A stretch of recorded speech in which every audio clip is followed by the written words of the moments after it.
திருச்சிற்றம்பலம். ஸ்ரீமத் கச்சியப்ப சிவாச்சாரிய சுவாமிகள் அருளிய கந்தபுராணம் பாகம் 138 யுத்த காண்டம் தேவர்கள் போற்று படலம். கந்தபுராணம் யுத்த காண்டத்தில் சூரபத்மன் வதை படலத்தை அடுத்து 14வது படலமாக தேவர்கள் போற்று படலம் அமைந்திருக்கின்றது. ஆறுமுகப் பெருமான் வேலினால் சூரனுடைய உடலை பிளந்திட்டு பேரழகுடைய சூரபத்மனினாகிய அந்த மயில் மீது தோன்றிடும் பொழுது திருமால் பிரம்மன் தேவர்கள் அனைவரும் கிடைத்தற்கரிய அமிர்தம் கிடைத்தது போன்று ஆர்ப்பரித்து கொண்டனர். தேவர்கள் எல்லாம் ஆர்த்தார்கள், எழுந்து துள்ளி ஆடினார்கள், அப்பனை தோத்திரம் சொல்லி புகழ்ந்து பாடியவாறு நின்றார்கள். ரோமங்கள் சிலிர்த்திட மேனியெல்லாம் கூச்செறியும் பொடிப்பின் போர்வை கொண்டார்கள். அழகும் மனமும் கொண்ட பூவின் மழையை சொரிந்தார்கள். திருவருளை முன்னித் தொழுதார்கள். அருள் நோக்கால் தீர்த்த நீர் ஆட்டுகின்ற ஆதியை ஆறுமுகப் பெருமானை அடைந்து சூழ்ந்து நின்று சிறந்து மகிழ்ந்து வாழ்த்தெடுக்கின்றார்கள். ஆறுமுகத்து எம் அரசே, சூரபத்மனை முடித்தீர்கள். எங்கள் ஊழாம் வினைகளின் மூலத்தின் வேரை அடியோடு அழித்து விட்டீர்கள். ஆதலால் இனி எமக்கு எந்த குறையும் இல்லை. மாறு முகம் கொண்டு பொறு வல் அவுணர் மாளாமல் 100 முகம் 8 நோதக் கணபுரிய தேறு முகமின்றி திரிந்தேமை ஆள அன்றே ஆறுமுகம் கொண்டே அவதரித்தாய் எம்பெருமான். எம் வழிக்கு மாறான நேர் விரோதமான கொள்கை கொண்டு எமை வாட்டிய அசுரர் மாண்டு போகாது 108 காலம் யுககாலம் வரையும் நாம் சகித்திட முடியாது தவித்து நோவுறும்படியான கொடும் துயரினை அவன் புரிய, அதனால் ஆற்றாது அஞ்சி தேறிக்கொள்வதற்கு ஒரு வழியும் இல்லாது அவதியுற்று தங்கினோம். அவ்வாறாகிய எம்மை ஆண்டொருளிக் கொள்வதற்காகவே அறிய ஒண்ணாத நீ ஆறுமுகம் கொண்டு அவதரித்துள்ளாய் எம்பிரானே. நீதி என்ற ஒரு வழியில் நில்லாத அசுரர் செய்கின்ற தீமைகள் பல உண்டு. அவையாவும் இன்றுடன் தீர்ந்தோம். எம் பழியாவும் அகன்றோம்.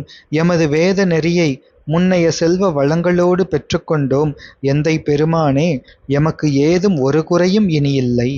கொடிய அசுரர் இந்நாள் வரை எங்களையெல்லாம் துன்பப்படுத்திட நாங்களெல்லாம் இறந்தவர்கள் போல ஒழுக்கம் கெட்டு நெறி கெட்டு உயர்வாகும் எண்ணம் கெட்டு புலம்பித் திரிந்தோம். இன்று எமை வருத்திய உள்ளும் புறமுமான பகையை ஒழித்து தேவரீர் அருள் செய்ததால் போன உயிர் திரும்பியது போன்ற தன்மையை பெற்றுள்ளோம் எம் ஐயனே. ஆதலினால் எச்செயலையும் செய்கின்ற அவனும் காண்கின்ற கண் முதல் 5 புலன்களும் செய்வித்து நிற்கும் மூல முதல்வனும் இவை அனைத்தாலும் அடைய வரும் பேராகும் அடைதற்கரிய அரும்பொருளும் நீதான் என்பதை என் ஐயா உனது அடியோங்கள் அறிந்து கொண்டோம். அன்னதொரு எல்லாம் உனது செயல் என்னும் தெளிவால் கொடிய பாவத்தையும் நாம் அகன்று வீட்டின்பமாகும் ஜீவன் முக்தி நிலையையும் அடைகின்றோம்.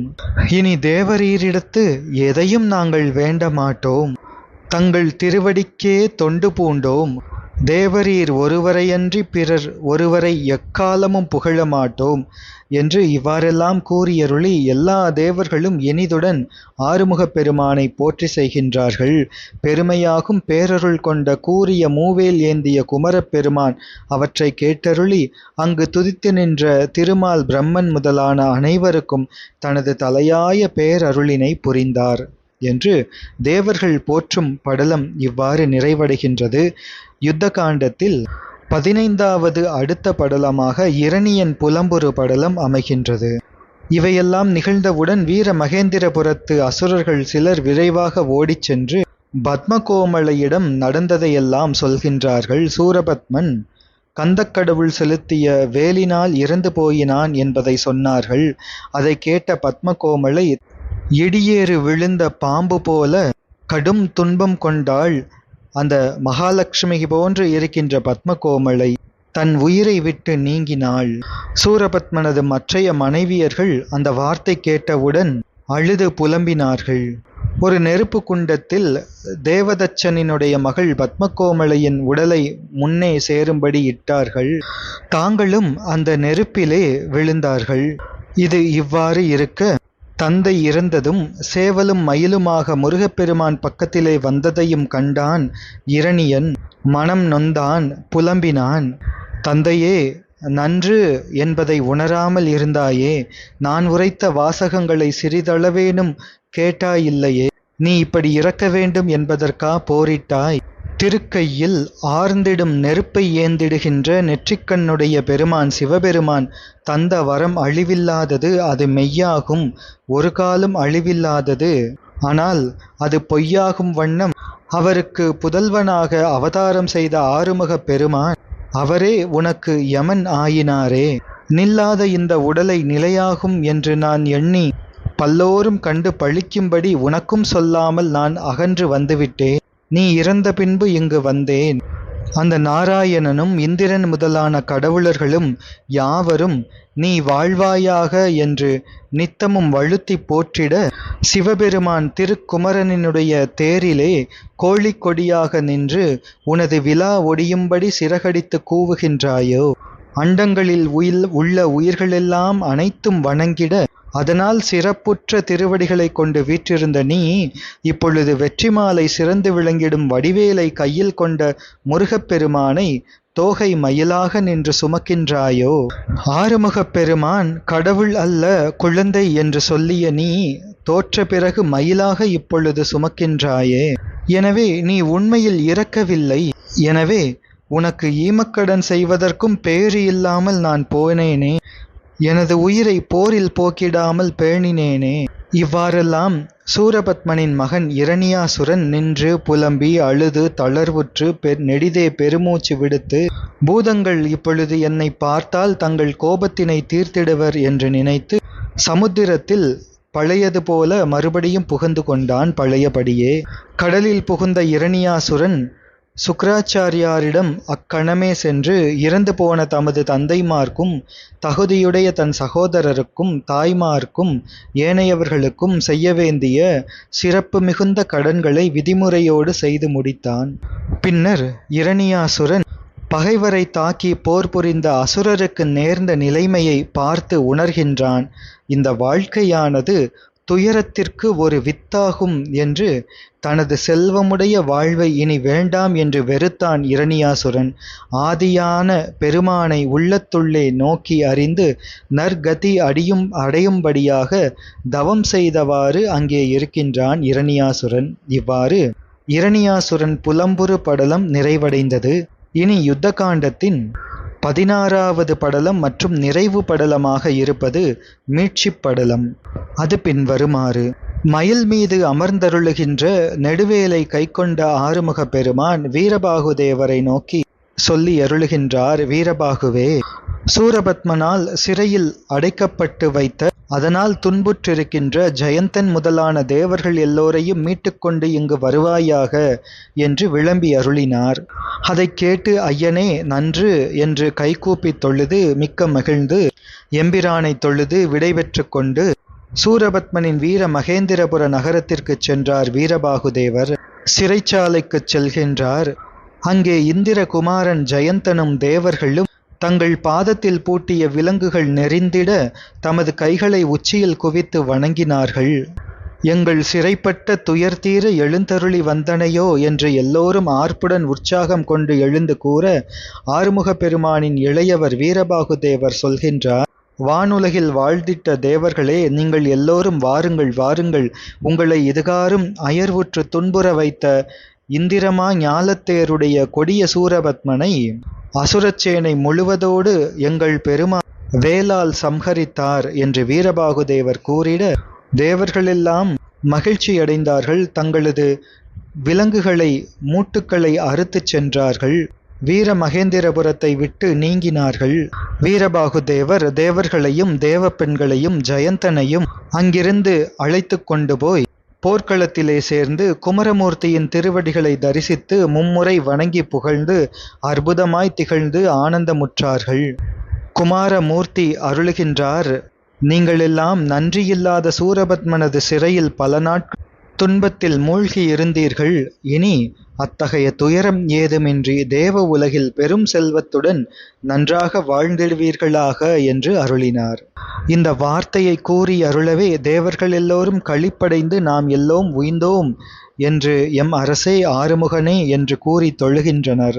இந்திரதேவன் பெரும் உவகை கொண்டான். தன்னை முன்வந்து தொழுகின்ற ஜெயந்தனை இந்திரன் கண்டான். தழுவினான், ஆனந்தம் கொண்டான், முதுகை தடவினான். மகனை நோக்கி, பல யுக காலம் வரையும் சூரபத்மனின் சிறையில் புகுந்து காலில் கொடும் விலங்கு பூட்டப் பெற்றிருந்து வாடினாயோ என்று உரைத்தான். பின்பு தேவர்கள் எல்லோரையும் முறை முறையாக அன்பாய் தழுவி நன்மொழி புகன்றான்.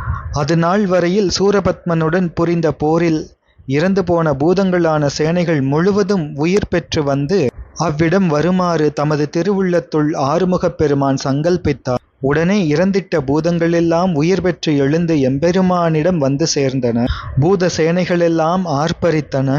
பின்னர் ஆறுமுகப் பெருமான் வருணதேவனை நோக்கி சொல்லி அருளுகின்றார். இந்த வீர மகேந்திரபுர நகரத்தினை மிக விரைவாக அழித்து விடுவாய் என்று கூறி அருளினார். உடனே வருணதேவன் வீர மகேந்திரபுரத்தை கடலிலே அமிழ்த்தினான். அந்த நேரத்தில் ஆறுமுகப் பெருமான் திருமாலும் பிரம்மனும் தேவர்களும் இந்திரனும் எல்லோரும் வணங்கி வந்திட, மற்றைய வீரர்கள் புடைசூழ்ந்திட, பூதங்களான சேனை ஆர்ப்பரிக்க, அந்த போர் நிலத்தை விடுத்து நீங்கிச் சென்று அருளினார். கடலிலே மூழ்கிக் கொண்டு கலங்கிக் கொண்டிருக்கும் வீர மகேந்திரபுர நகரினை கடந்து பின்னர் இலங்கை என்ற நகரினையும் விடுத்து நீங்கி சமுத்திரத்தை கடந்து சென்று நலம் கொண்ட சீருடைய திருச்செந்தூர் என்ற தொன்மை வாய்ந்த நகருக்கு எழுந்தருளி பிரகாசமுடைய அழகிய மயில் மீதிலிருந்து இறங்கி அருளினார். அங்கே மூல இடமான கோயிலை அடைந்து அங்கு இந்திரன் ஆதியான தேவர்கள் பணிந்து உடன் வணங்கிட, வெற்றி கொண்ட சிம்ஹாசனத்தின் மீது ஆறுமுகப் பெருமான் ஏகமாய் அநேகமாய் எங்கும் நிறைந்திடுகின்ற நாயகன் உலகினுக்கு அருள் புரியும் கருணையுடன் அங்கு வீற்றிருந்து அருளினார். அன்றைய நாள் பொழுது நிறைவடைந்து சூரிய பகவான் கடலில் புகுந்து அஸ்தமனம் ஆனார். அந்த நேரத்தில் 12 திருத்தோளை உடைய எப்பொருட்கும் முன்னவராகிய ஆறுமுகப் பெருமானை 4 முகமுடைய பிரம்மதேவர் முதலான கடவுளர்கள் தமது தலையால் தாழ்ந்து வணங்கி, எம் பிரபுவே, சிறியங்கள் இவ்விடத்து தேவரீரின் பொன்னார்ந்த திருவடிகளை அர்ச்சனை புரிந்திடப் போகின்றோம் என்றார்கள். அவ்வேளை அண்ணல் ஆறுமுகப் பெருமான் நன்று என்று இசைவு கொண்டிட, அதுவேளை அவர்கள் வாசமுடைய திருமஞ்சன நீர், சந்தனம் சிறந்திடும் பூக்கள், தீபம், நைவேத்தியம், தூபம் முதலான பெரும் பூசணைகள் இயற்றிய திரவியம் எல்லாவற்றையும் ஒரு கணத்திலே கொண்டு வந்து சேர்த்தார்கள். எந்தை உமை தேர்ந்திட இயம்பிய குமாரதந்திர நெறிப்படி தவாதரு முகர்க்கு முந்திய குடங்கர் முதல் மூவகை இடத்தும் புந்திமகிழ் பூசனை புரிந்தனர் பரிந்தே.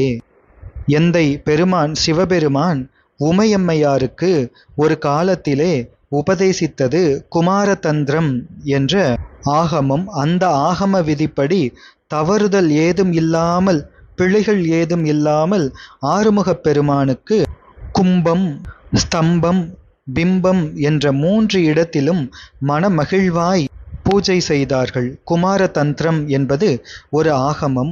சிவபெருமானால் உமையம்மையாருக்கு உபதேசிக்கப்பட்டது. ஆறுமுகமுடைய பெருமானை வழிபாடு செய்யும் முறைகளை விளக்கமாகவும் விரிவாகவும் எடுத்து ஓதுவது குமாரதந்திரம். முருகப்பெருமானை கும்பத்திலும் அக்னியிலும் உருவத்திலும் என்று 3 வகையான வடிவத்தாலும் பூஜிக்கும் வழிமுறைகள் கூறப்பட்டுள்ளன. அதன்படியே திருக்கோயில்களிலே செய்யப்பெறுவதை இன்றும் நாம் காண்கின்றோம். அந்த அர்ச்சனையை இயற்றி இணையில்லாத ஆறுமுகப் பெருமானின் செவ்விய திருப்பாதத்தை தமது தலைமீது சூடி தாழ்ந்து வணங்கி அஞ்சலி செய்து நிற்றலும், அங்கு அவர்களையெல்லாம் எம்பெருமான் நோக்கி நெஞ்சகத்தில் உற்றிடும் மகிழ்ச்சியுடன் எக்காலமும் பெருகிடும் பேரருளினை புரிந்தார். இனி உமக்கு குறைகள் ஏதும் உண்டு என்றால் அவற்றை கூறுவீராக என்றும் கேட்டருளினார். அப்பொழுது அவர்கள், எம்பெருமானே, நாங்கள் எல்லோரும் காணும்படி கொடிய சூரபத்மனை கொன்று எங்களை காத்து அருளினீர்கள். அதனால் உமது அருளை பெற்றோம். இனி எங்களுக்கு என்ன குறை? ஒன்றுமில்லை. அப்படி இருக்கவும் எங்களுக்கு தாங்கள் வரம் தந்திடுவதற்கு ஒன்று உள்ளது. அது என்ன என்றால், எங்களது உடலம் இந்த உலகத்தில் நின்றிடும் நாள் வரையும் தேவரீருடைய 2 திருப்பாதத்திடை எங்களுக்கு தலையாய அன்பு வைத்திட வேண்டும். தங்கள் திருப்பாதத்தில் எந்நாளும் அன்பு வைத்திட அருள் தர வேண்டும் என்று வேண்டிட, எம்பிரான் அது கேட்டருளி நன்று என்று அந்த தேவர்களிடம் இரக்கம் கொண்டு அவ்வண்ணமே ஆகுமாறு அருள் புரிந்தார். அந்த இரவிலே பிரம்மதேவன் உள்ளிட்ட தேவர்கள் எல்லோரும் ஆறுமுகப் பெருமானை வணங்கி சிறந்து மகிழ்வுற்றிருந்தார்கள்.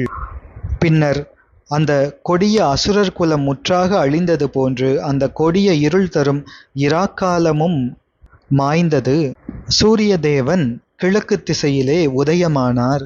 அப்பொழுது தேவர்கள் தச்சனுடைய கைப்பட்ட சிறந்த செய்கையால் ஆறுமுகப் பெருமான் ஒரு செப்ப முடியாத சிறப்புடைய ஆலயத்தை அமைத்து அதில் ஈசனை ஜோதியாகும் சிவனை அங்கு தாம் ஸ்தாபித்த சிவலிங்கத்திலே வருவித்து அருளினார். ஆறுமுகப் பெருமானே இவ்வாறு ஒரு ஆலயத்தை அமைத்து சிவலிங்கத்தையும் ஸ்தாபித்து அங்கே சிவபெருமானையும் எழுந்தருள பண்ணினார். பசுவின் சாணம், மூத்திரம், பால், தயிர், நெய் என்ற 5 பொருட்களையும், பெரும் சிறப்புடைய பூக்களையும், திருமஞ்சன நீரையும், தேவ அமிர்தத்தையும், பட்டாடையையும், தூய மணியையும், விளக்கையும், தூபத்தையும், கண்ணாடியையும், வெண்சாமரத்தையும், ஆதியான பல பொருட்களையும் தேவர்களெல்லாம் எடுத்து வந்து எம்பெருமான் முருகப்பெருமானிடம் கொடுக்கின்றார்கள்.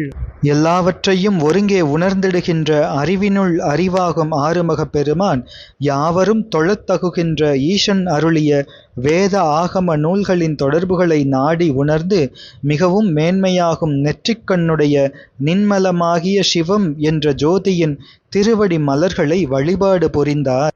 சிவபெருமானிடம் கொண்ட பெரும் காதல் காரணமாக வழிபாடு புரிந்தார். அசுராதிகளை சம்ஹாரம் செய்தருளியமைக்காக தூயவராம் சிவபெருமானது திருவடிகளை வேத விதிப்படி அர்ச்சனை புரிந்தார் ஆறுமுகக் கடவுள். அசுரர் கிளையை வேருடன் வீட்டி கொடுமையை நீக்கி மறைவுற்ற வேத நெறியை மீண்டும் உலகிற்கு தந்தருளும் பொருட்டு ஈசனே தாமே தம்மை அர்ச்சனை புரிந்தார். இவ்வாறு மீட்சிப் படலம் நிறைவடைந்தது. யுத்த காண்டமும் நிறைவடைகின்றது. ஸ்ரீமத் கச்சியப்ப சிவாச்சாரிய சுவாமிகள் திருவடிகள் வாழ்க வாழ்க. குமர குருபர ஆறுமுக வள்ளல் பொன்னார் திருவடிகள் போற்றி போற்றி. தொடர்ந்து 5வது காண்டமான தேவகாண்டம் என்பதனை சிந்திப்போம். திருச்சிற்றம்பலம்.